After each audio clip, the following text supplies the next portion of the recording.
मेरे दोस्त, अगर आप भी ये सोचते हो कि एग्जाम में लिख के जाता हूँ लेकिन वैसे मार्क्स नहीं मिलते जैसा मैं सोचता हूँ, तो दोस्तों हम जैसा सोचते हैं वैसा होता कहाँ है। लेकिन इतना ट्रिक पता होना चाहिए कि एग्जाम में लिखते कैसे। तो दोस्तों आज की इस वीडियो में बात करने वाला हूँ कि चाहे आप किसी भी क्लास के अंदर हो, एग्जाम में कैसे लिखे ताकि अच्छे मार्क्स आए। तो दोस्तों आज की इस वीडियो में इसी टॉपिक पे बात करूँगा। मैं मनीष वर्मा और आप सभी का स्वागत है हमारे चैनल। सबसे पहले मैं बात करता हूँ यार, अगर आप दोस्तों यूनिवर्सिटी के अंदर, कॉलेज के अंदर हो तो एग्जाम में कैसे लिखो। तो आपका एग्जाम में प्रैक्टिकल और थियोरेटिकल दो टाइप्स का होता है। तो दोस्तों मैं सबसे पहले बात करूंगा प्रैक्टिकल वाले बच्चों की।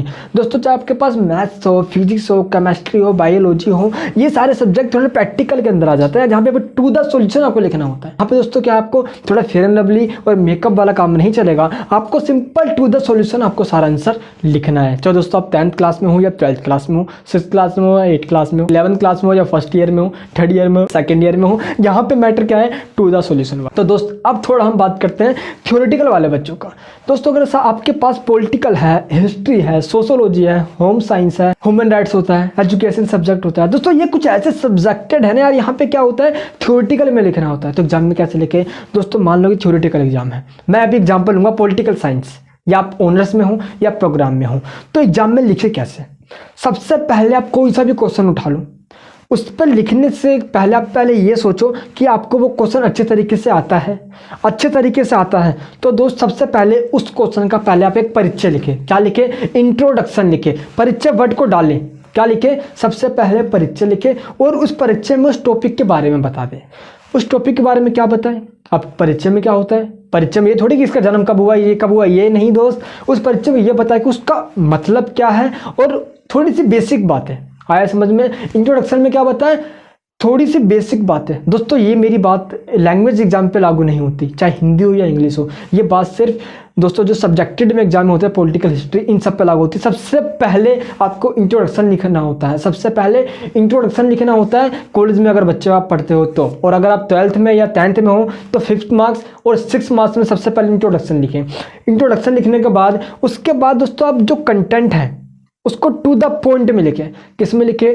टू द पॉइंट में लिखे। काफ़ी सारे बच्चे सिर्फ एक पेन का यूज करते हैं, मैं आपको बोलूँगा 2 पेन यूज करें। 2 पेन के अलावा आप ज़्यादा पेन यूज करना चाहो तो दोस्तों दैट्स अप टू यू। चाहते हो तो ज़्यादा पेन भी यूज कर सकते हो, हाँ, रेड पेन को छोड़कर, जैसा कि आप सभी जानते हैं। तो दोस्तों यहाँ पे आपको करना क्या है, आंसर को टू द सॉल्यूशन लिखना है और टू द पॉइंट लिखना है। कैसे? सबसे पहले दोस्तों आपने इंट्रोडक्शन लिख दिया, उसके बाद क्या किया आपने, देन उसके बाद आप तो मैटर को आपने क्या किया, टू द पॉइंट में लिखा। पहले दोस्तों एक सब हेडिंग बनाई और उसको एक्सप्लेन कर दिया। पहले एक सब हेडिंग बनाई और उसको एक्सप्लेन कर दिया। दोस्तों इससे क्या होगा, टीचर पे अच्छा इंपैक्ट पड़ेगा और आपको लगता है कि ये चीज़ इंपॉर्टेंट है, या आप इस चीज़ को टीचर को दिखाना चाहते हो, क्या करो, उसको अंडरलाइन कर दो। उसको क्या कर दो, अलग पेन से लिख दो या उसको दोस्त अंडरलाइन कर दो। थ्योरेटिकल एग्जाम में बड़ा भयंकर होता है दोस्तों, टीचर पूरा पगला जाता है, उसको पढ़ना क्या होता है ध्यान रखना यार। तो जो टीचर को आप दिखाना चाहते हो या आपको लगता है कि यार ये बहुत चीज़ मैंने मेन लिखा है, या जैसे किसी थिंकर्स का नाम, या दोस्तों ऐसा कोई सन है ना, मैं मेनली दोस्तों पॉलिटिकल साइंस ऑनर्स वाली बच्चों की बात बता रहा हूँ। तो दोस्तों अगर किसी थिंकर का नाम लिख रहे हो या किसी का स्टेटमेंट लिख रहे हो है, तो दोस्तों आप उसको अलग पेन से लिखो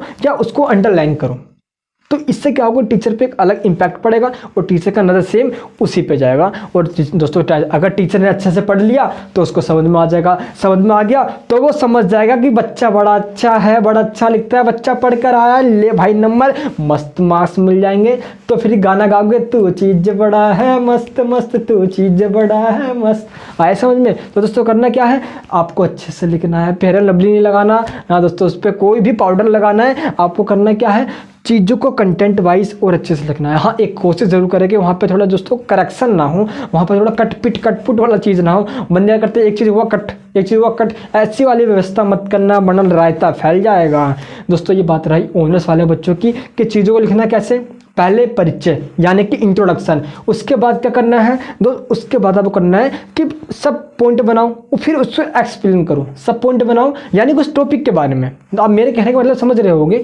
और दोस्त उसको क्या करें, थोड़ा सा एक्सप्लेन करें, फिर सेकंड पॉइंट फिर एक्सप्लेन करें, थर्ड पॉइंट फिर उसकी एक्सप्लेनेशन दें। अगर दोस्त आप बोर्ड में अच्छे मार्क्स लाना चाहते हो तो क्या करें कि चीज़ों को पॉइंट वाइज लिख। दोस्तों ऐसे करते करते जब अंत में पहुंच जाओगे, यानी 6-7 पॉइंट आपने लिख दिया, अगर वो 6 मार्क्स का क्वेश्चन, मैं 12th वाले बच्चों की स्पेशली बात कर रहा हूँ, तो और उसके एंड में जाके उसकी आलोचना भी कर सकते हो या एवोल्यूशन यानी दोस्तों उसके मूल्यांकन कर सकते हो, यानी कि उसकी थोड़ा क्रिटिसाइज कर दो, उसके गलत बारे में बताओ, उस टॉपिक के गलत बारे में, एडवेंचर डिसएडवांटेज इसके बारे में बताओ। और दोस्तों सबसे लास्ट में सबसे इंपॉर्टेंट मानता हूँ मैं इसको, अगर आपने ये नहीं लिखा तो मार्क्स कट जाएंगे दोस्तों। वो होता है कंक्लूजन, निष्कर्ष देना। एंड में निष्कर्ष देना ना भूलें। निष्कर्ष का मतलब दोस्तों जिस टॉपिक के बारे में आपने लिखा उसके बारे में बता दो कि इस प्रकार हम कह सकते हैं कि ये वो फलान ढिमान लिख डालो, लेकिन निष्कर्ष पॉइंट्स रहना बहुत जरूरी है। ध्यान रखना, वही चीज़ लिखो जो आपने ऊपर लिखा है, वही चीज़ को दोस्तों निष्कर्ष में डालो। 12th में पढ़ते हो या 10th में पढ़ते हो, 11th में पढ़ते हो या 9th में पढ़ते हो, ये दोस्तों एकेडमिक ईयर की बात। अगर बात दोस्तों हम प्रोग्राम वाले बच्चों की करें कॉलेज के अंदर, और दोस्तों बात अगर हम ऑनर्स वाले बच्चों की करें तो उनके ऊपर ये बात लागू होती है। बट आपको ये ध्यान रखना, आपको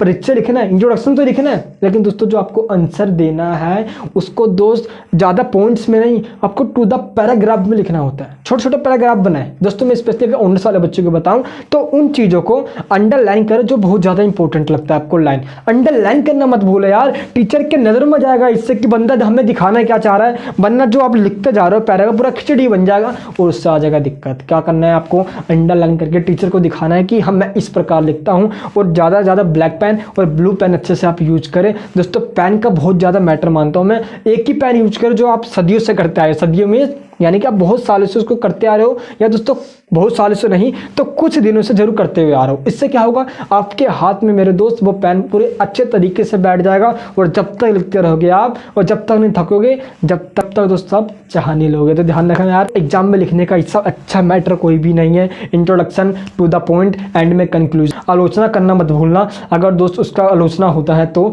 बढ़िया मूल्यांकन, एवोल्यूशन दोस्त पॉइंट के अंदर। इससे क्या होगा, टीचर को अच्छा लगेगा कि दोस्तों पता किसी भी क्वेश्चन का एनालाइज करना सीखूं, है ना। अगर दोस्तों मैं मान लो ऑनर्स में जो बच्चे हैं, व्हाट इज पॉलिटिक्स, राजनीति क्या है, मैं अगर क्वेश्चन लेता हूँ एक दोस्तों, पहले बताऊंगा राजनीति के बारे में। दोस्त जो राज्य कानून बनाता है उसको राजनीति कहते हैं, और निर्णय निर्माण की प्रक्रिया को राजनीति कहा जाता है। इसमें क्या होता है, आपस में वाद विवाद करते हैं और किसी भी टॉपिक का समाधान करने का प्रयास करते हैं। दोस्तों सिंपल है, मैंने दोस्तों ये तो बता दिया परिचय आपको, लेकिन इसका पॉइंट लिखना है कि राजनीति का उदय एवं विकास। ऐसे बताओ कि ये इसका उदय कब हुआ, इसका विकास कब हुआ। यानी दोस्तों राजनीति क्या है, इंग्लिश में कहते हैं पॉलिटिक्स कहते हैं। किस शब्द से बना है, लैटिन के पोलिस शब्द से बना है। पोलिस का मतलब क्या होता है, नगर राज्य होता है। तो इसे इस प्रकार से बताओगे तभी तो अच्छे मार्क्स मिलेगा यार। उसके बाद बताओ किसका जन्मदाता कौन है, उसके अंदर बता दो कि अरस्तु ने बनाया, he was the father of politics.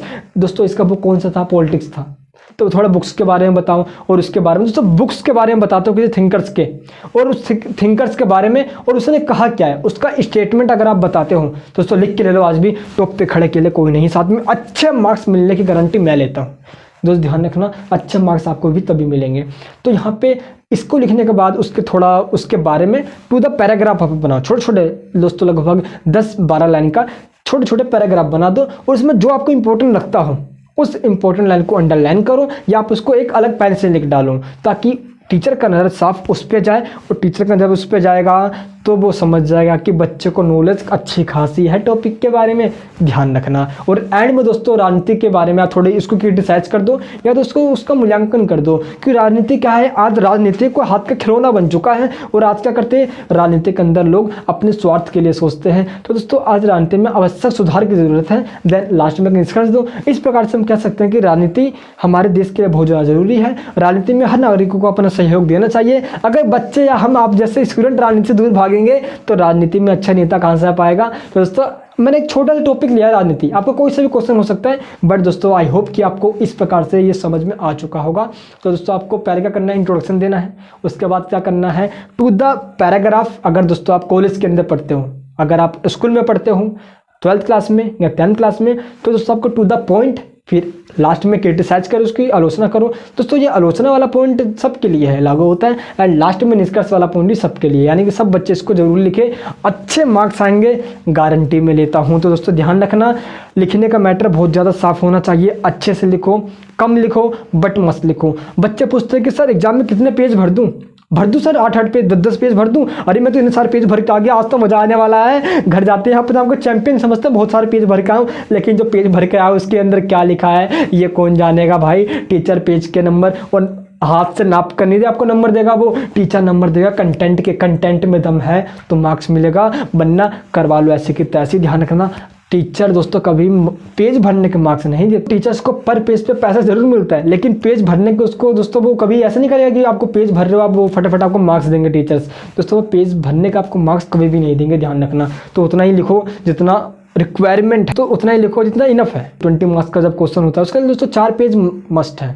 अगर दोस्तों आप 12th में हो 6 मार्क्स का क्वेश्चन है तो दोस्तों उसके लिए 2 पेज मस्ट है, सिंपल है। 2 पेज दोस्तों, 1-2 पेज सिंपल है और आराम से इसमें हो जाता है। आई होप कि दोस्तों आपको ये समझ में आया होगा। दोस्तों समझ में आया हो तो वीडियो को लाइक करो यार, कमेंट करो। वीडियो को शेयर करने का पैसा नहीं लगता दोस्तों, शेयर कर दो। और साहब जरूर हाथ जोड़ के विनती करता हूं, अंत में इतना ही कहूँगा यार, वीडियो को लाइक करके सब्सक्राइब कर देना, अपने दोस्तों पर शेयर करना बिल्कुल भी मत भूलना। इसी तरह की और वीडियो के लिए नोटिफिकेशन का बेल आइकन ऑन कर लेना। बाकी के लिए दोस्तों मिलते हैं नेक्स्ट वीडियो में। जय हिंद, जय भारत।